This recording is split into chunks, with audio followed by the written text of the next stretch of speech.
We just got started maybe about, I don't know, a quarter mile ago or so at Mcqueen. There were some cars down there, so we just left. Except now we're heading southbound, away from all the comfortable bed, food. Yeah. It was a nice day in Damascus, but now we're, like Paul said, we're heading south, and we're trying to get to a point because it's supposed to start raining tomorrow through the entire week, and so we're going to get wet, but we're going to try and make some distance today and get ourselves situated. And yeah, it's supposed to be nice today and tomorrow morning. We need to do about hopefully around 15 miles, and then we'd have another 15 miles into another hostel so that we can get wet, but we can clean up and spend the night at least not getting wet. And before we head on, we've got several points that are going to move us up around 5,000 feet. We've been down around 3,000 feet. So, you know, we're going to get wet. We're going to get storms. But she's got something to show you, I think. yes. And Mcqueen. it's called Mcqueen Shelter. This is a sad excuse for a shelter. And yeah, I was shocked because I thought, well, maybe it's like one of those bus stop places where people just go to get out of the rain real quick.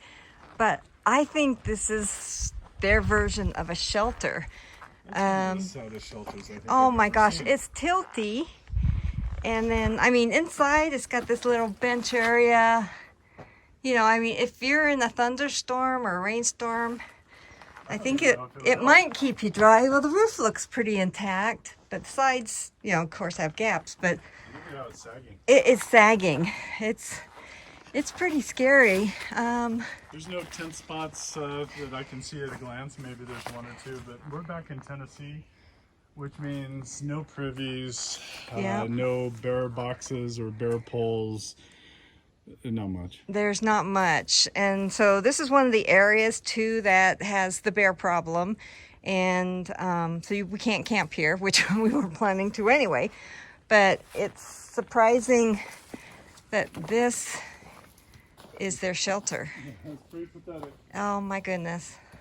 I guess there's one spot for tents right here. Okay, Paul found one spot for tents, but yeah, but you know, and it's funny, I don't even see a sign that says this area is closed, but we know on our Gut Hooks app that this area and for the next 10 or so miles are closed because of the aggressive bear activity. But yeah, if you can see that, look at that, it's tilting.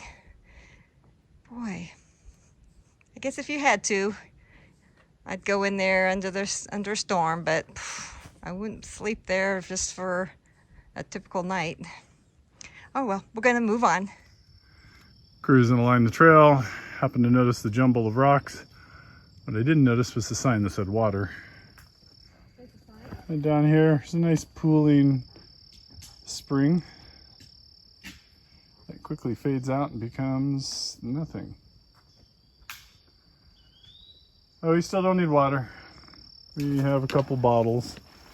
That nice acidified water, but we don't need to take time to pump or filter. So we're gonna head on about 2.3 miles. There's supposed to be a spring at Low Gap. Yep. Blue paint, water sign.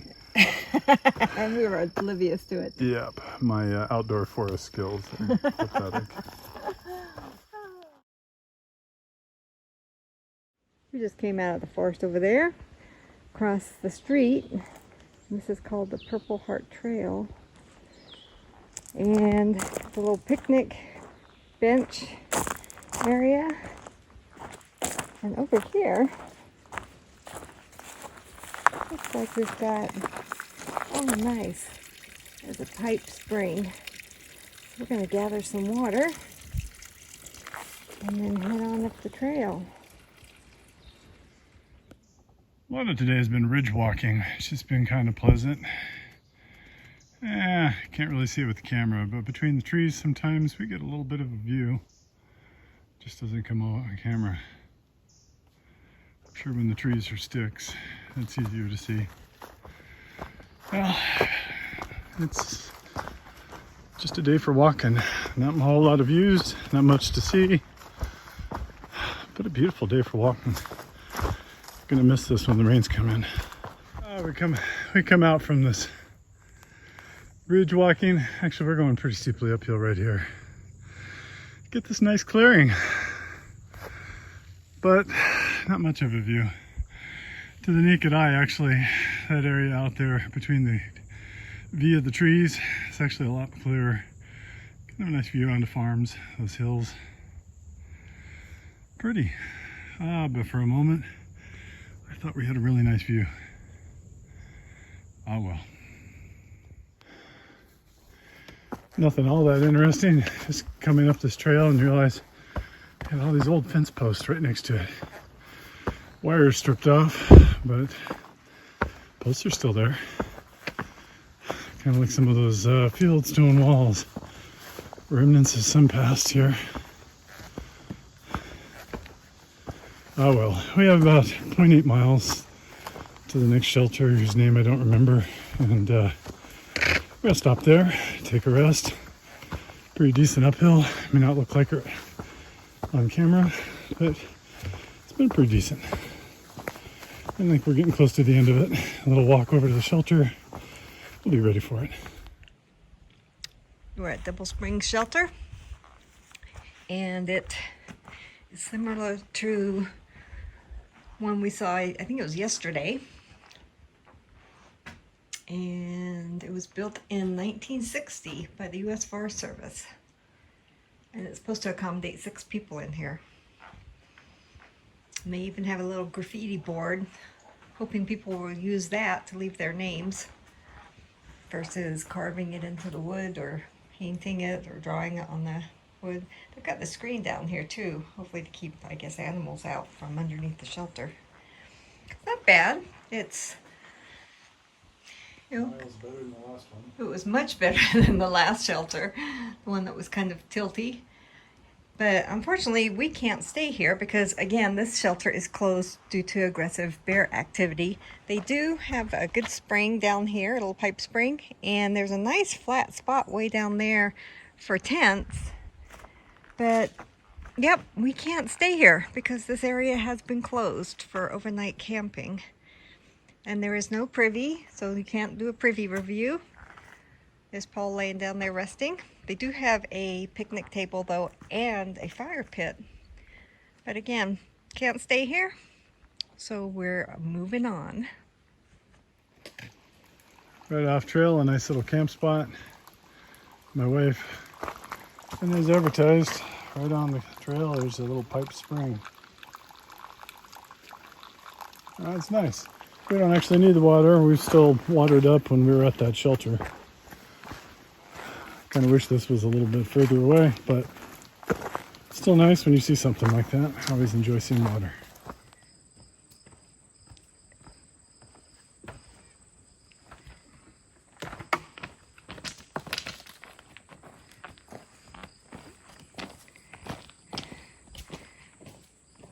Looks like the trail goes that way. Cows are over that way.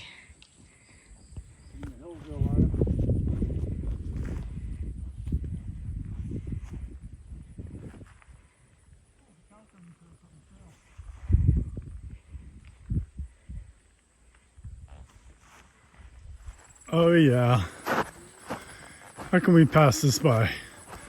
No, not the cows. Great view. It's not going to show up on camera, is it? But we got a bench. Oh. Yeah.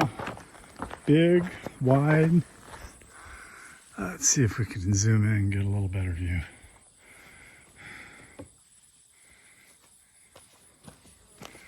That's nice. Yeah.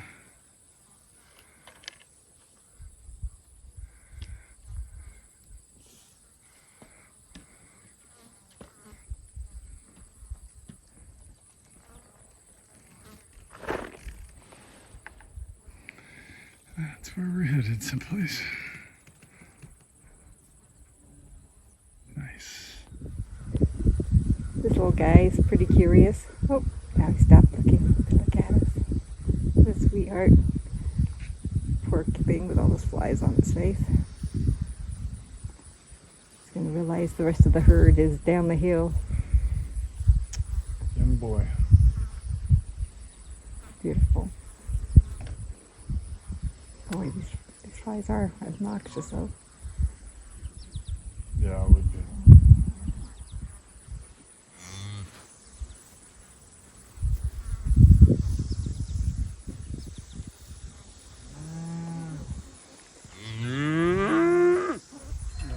He left the green up and slide it out. Huh. Yeah, interesting. We just got survived the cows, and then we turned the corner and we saw the barn. It's got the AT symbol on it. We were talking about this, but we weren't quite sure where it was located on the trail. Now we know.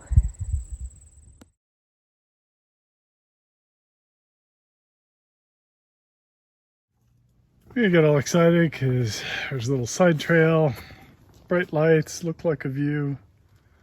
Maybe in the wintertime, as Jane says, with no leaves. Oh well. Has not been a day for views, unfortunately, except for around those pastures. That was really kind of nice. But the rest of this has just been, well, this. Which I grant you is pretty, especially when you're sitting on a bed or a couch or wherever you're watching this. It's probably a lot nicer than looking at cubicle walls or living room walls.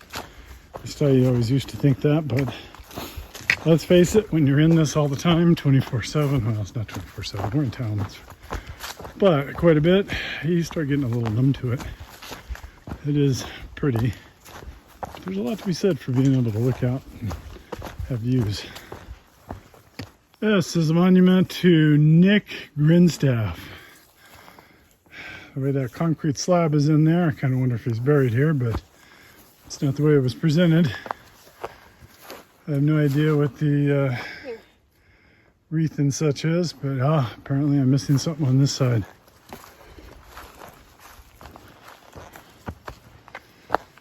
Well, he was. Uncle Nick Grinstaff, born December 26, 1851, died July 22nd, 1923. He lived alone, suffered alone, died alone. Well, there's some family sentiments for you. Heard some comments, somebody was reading about him. He lived nearby in an 8x8 cabin. Hard to believe. And kept a rattlesnake as a pet in the rafters. So there you go. Rest in peace, Uncle Nick. Tough row.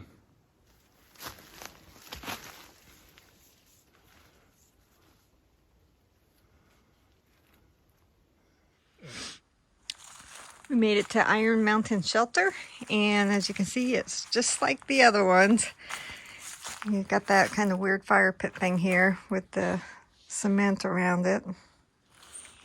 But then they also have the other fire pit with the rocks out there, so not quite sure what the deal is. But anyway, again, wiring down below.